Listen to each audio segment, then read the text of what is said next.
La société Corley fait don de 8130 litres de carburant au ministère de la Santé et de l'Hygiène publique. Selon les responsables, ce don est une contribution à la lutte contre le Covid-19.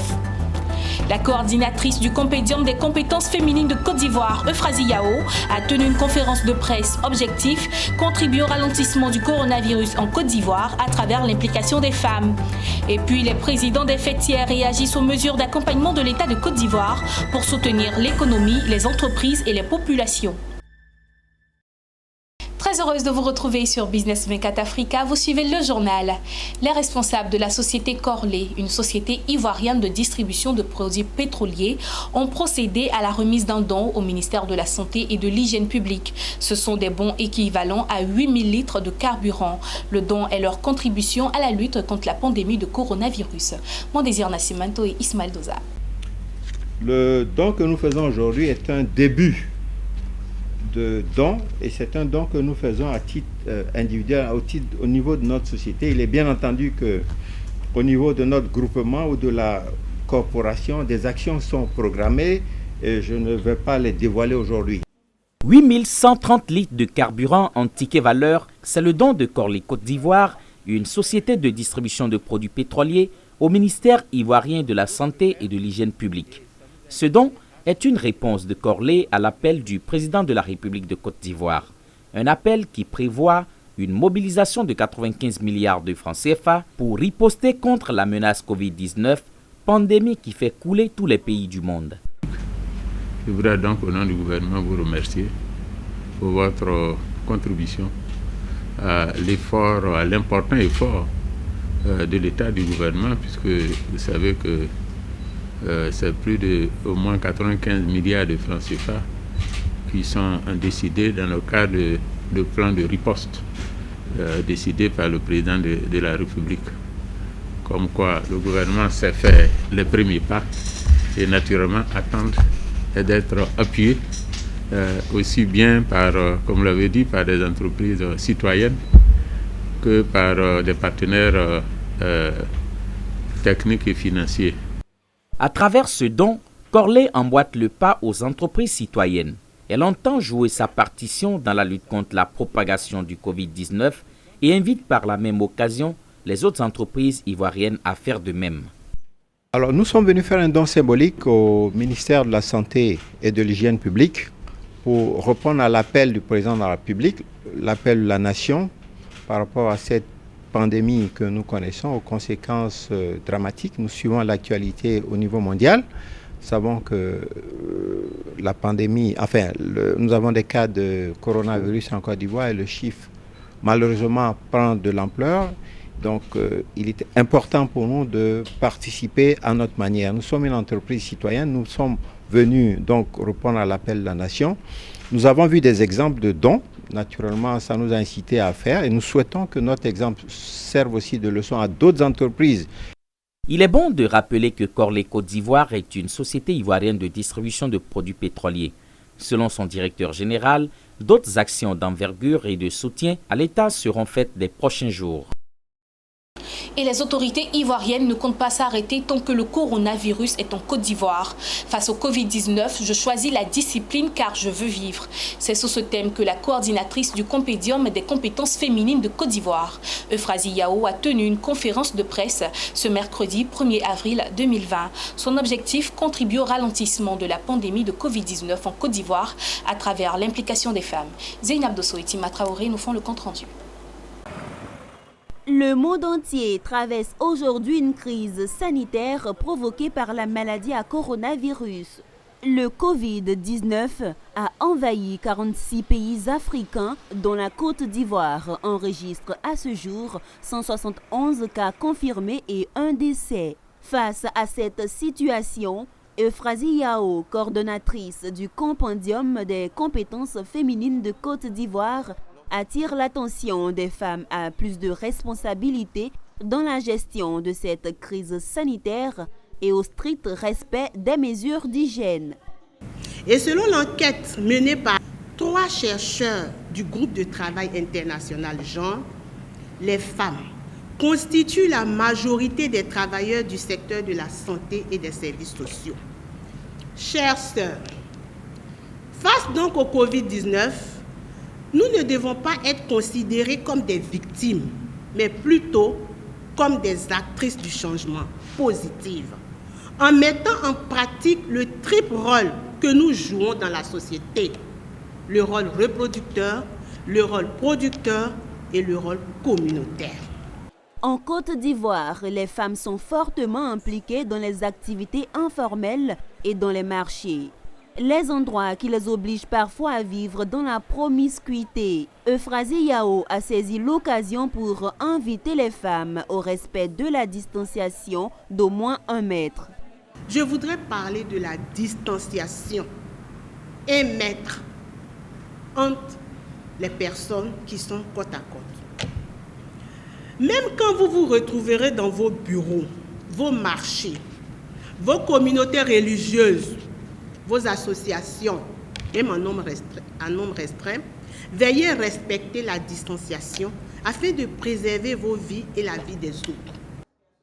Au-delà, Euphrasie Yao entend sensibiliser toutes les populations vivant dans les zones les plus reculées de Côte d'Ivoire en vue de freiner efficacement le Covid-19.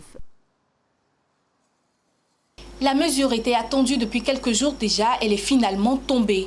Le Premier ministre de Côte d'Ivoire, Amadou Gon Coulibaly, a révélé en soirée du mardi les mesures d'accompagnement de l'État de Côte d'Ivoire pour soutenir l'économie, les entreprises et les populations. 1700 milliards de francs CFA, c'est le montant arrêté pour faire face aux conséquences néfastes du Covid-19. Au lendemain de la déclaration du Premier ministre, nos équipes de reporters ont rencontré quelques présidents de fêtières. Tous saluent la mesure et souhaitent la bonne gestion de ce fonds. On les écoute. D'abord, nous prenons acte des décisions du gouvernement. Nous voulons remercier le président de la République, le Premier ministre Amadou Gon Coulibaly et toute l'équipe du gouvernement. Leur dire merci pour ce qu'ils ont fait et parce que nous avons fait des propositions. La plupart de nos propositions ont été entendues et ça c'est une bonne chose. Maintenant, la seconde phase, c'est voir, nous voulons rencontrer le Premier ministre, les membres du gouvernement pour échanger sur les modalités de la mise en œuvre de ces mesures.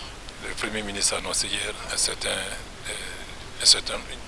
nombre de mesures, dont ces fameux 100 milliards pour aider les PME. Je ne souhaiterais pas que demain on se mette là, oui, mais moi j'ai gagné combien, celui-là a gagné combien. Non, ça se suffit maintenant. C'est fait, nous allons étudier de manière, j'allais dire scientifique, comme c'est la mode, une clé de répartition. Et chacun pourra avoir ce qu'il faut pour faire. Alors, il n'y a pas question de dire, mais moi j'ai eu ça et l'autre, il a eu combien par rapport à moi. Mon coup de cœur ce matin, c'est de remercier l'État du Côte d'Ivoire, remercier le président, remercier le Premier ministre, parce qu'ils ont eu une voix attentive à nos doléances qui ont été déposées déjà sur leur table depuis un moment. Et notre grande surprise hier, on a entendu le Premier ministre qui a apporté nos doléances du côté favorable. On a eu plusieurs éléments qui ont été énumérés et qui ont été favorables. Mais ce n'est pas fini, on continue encore les discussions. Parce que nous avons ouvert une brèche, ce n'est pas fermé, les discussions peuvent continuer. C'est d'abord de dire merci au gouvernement et au Premier ministre. Alors, donc, on est aussi très heureux. En dehors de ces nouvelles-là, on a vu notre Premier ministre bien portant, contrairement à ce qu'on avait vu sur les réseaux sociaux. Donc, ça nous rassure. C'est-à-dire, je profite de votre micro pour dire à ceux qui vont recevoir cet argent et qu'on a une période très sensible et qu'on regarde l'intérêt général. Mais cette annonce m'a fait danser hier. Ça m'a fait danser parce que vraiment, je ne me retrouvais pas hier même parce que toutes ces femmes, toutes ces jeunesses qui ont décidé depuis longtemps de nourrir la population ivoirienne à travers la Fédération nationale des sociétés coopératives d'Ivrier de Côte d'Ivoire, nous pensons qu'ils ont bien pensé. Et je dis merci au gouvernement de Côte d'Ivoire, l'État de Côte d'Ivoire. Ces 50 milliards pourront vraiment nous accompagner. Et je pense que la population ivoirienne, ils vont manger à leur faim. Les campagnes de sensibilisation sur les mesures de prévention contre le coronavirus continuent en Côte d'Ivoire. À Boisflé, le président des jeunes de la localité de Zagouta a récemment rencontré les populations de Clan, un village situé à 10 km de la ville. Des kits de lavage des mains ont été distribués aux populations. Le reportage de Charles Kouakou, commenté par Daniel Kodjo. Kouakou Hippolyte, le président des jeunes de Zagouta et ses collaborateurs, s'engagent dans le combat pour freiner la propagation du Covid-19 dans le pays, plus précisément à Boisflé. Pour cela, ils ont fait appel au directeur départemental de la santé pour une campagne de sensibilisation sur les mesures à prendre pour lutter contre la propagation du coronavirus. Le coronavirus étant une réalité, il ne peut pas rester indifférent. C'est pour cela qu'il y a pris toutes les mesures. Quelques mesures essentielles de sensibiliser la population afin d'éviter cette maladie. C'est la seule mesure que nous avons actuellement. Il faut respecter les mesures d'hygiène, qui est le lavage des mains. Toutes les mesures prises par le président de la République doivent être prises au sérieux. Lorsque nous sommes revenus de la rencontre avec le ministre de la Santé, c'était pour que nous relayions l'information d'abord à tous les agents de santé, également à toute la population. Et vous constatez qu'aujourd'hui, c'est ce que nous sommes en train de faire. Donc, nous sommes passés par la radio, nous avons animé des conférences au niveau des associations, au niveau de certains groupes religieux tels que la communauté musulmane, la communauté chrétienne. À la suite de son message de sensibilisation, le directeur départemental de la santé a invité la population du village de Clan au strict respect des mesures de prévention mises en place. Kouakou Hippolyte, à son tour, a offert des kits de lavage des mains au centre de santé de Clan pour le village, un geste apprécié par la communauté villageoise. Le chef adjoint de Zagouta a exhorté les villageois au respect des mesures de prévention arrêtées par le gouvernement. Hormis les dons au village de Clan, le président des jeunes de Zagouta et ses collaborateurs avaient déjà offert des kits d'une valeur de 500 000 francs CFA au préfet de Boisflé pour la population. Ces présents sont dans le but de contribuer à la lutte contre la propagation du Covid-19 en Côte d'Ivoire. Et pour barrer la route à la propagation de la maladie à coronavirus, à Boaké, la Coupe Kavika a procédé à la formation de 70 personnes. Entre autres formations, la préparation de savon liquide et de gel hydroalcoolique. Le reportage de Tiochong commenté par Mondésir Nassimando. C'est une formation consacrée aux populations de Boaké. Elle concerne notamment la préparation de savon liquide et de gel hydroalcoolique, mais également les comportements à adopter pour prévenir la maladie à coronavirus, la distanciation et le lavage régulier des mains, toutes ces mesures barrières abordées au cours de ces activités intenses. L'objectif, selon les organisateurs, est d'aider les populations à produire le savon liquide et le gel hydroalcoolique en ces périodes de flambée de prix. La première vague était composée de l'Union des journalistes de Boaké et leurs partenaires, la coopérative Soutra, le Conseil des jeunes, les acteurs culturels, les étudiants, les commerçants et les coiffeuses. La deuxième vague était essentiellement composée des membres de la COP Kavika. Il s'agit notamment des producteurs, des pisteurs, les trieuses et le conseil d'administration. En regardant cette image, tu peux fabriquer ton savon à la maison, tu peux servir, toi-même tu peux servir tes voisins. Si nous on est protégés et que les voisins ne sont pas protégés, on est tous exposés. Aujourd'hui, avec nos partenaires, nous allons apprendre aux gens comment fabriquer de manière plus simple à la maison le gel hydroalcoolique. Les personnes initiées vont disséminer ces formations auprès de leurs membres, amis et familles. Toute chose qui permettra de toucher plus de 10 000 ménages. Alors nous allons commencer par la solution hydroalcoolique. Pour fabriquer une solution hydroalcoolique, il faut d'abord de l'éthanol. L'éthanol, c'est de l'alcool à 96 degrés. Il faut 417 ml d'éthanol pour fabriquer un demi-litre de produit de solution hydroalcoolique.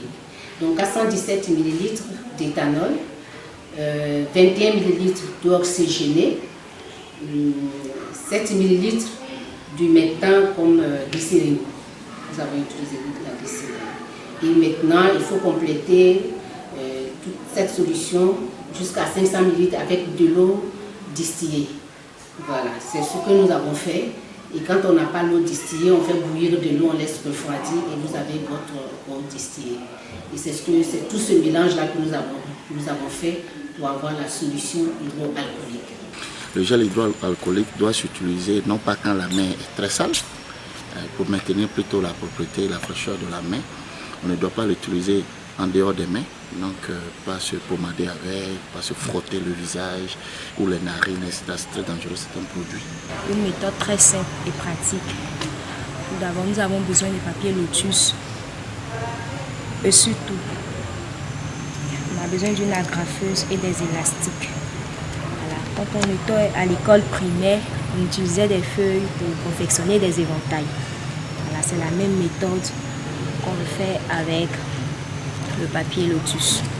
Quand on finit de plier le papier en recto et en verso de façon régulière, on joint les deux bouts sur lesquels nous allons agrafer nos élastiques. Ça va? Oui. Nos élastiques, et quand on finit, on déplie le masque, ainsi confectionner nos cache-nez. Les productions obtenues au cours de ces formations seront distribuées gratuitement par les acteurs aux personnes les plus exposées.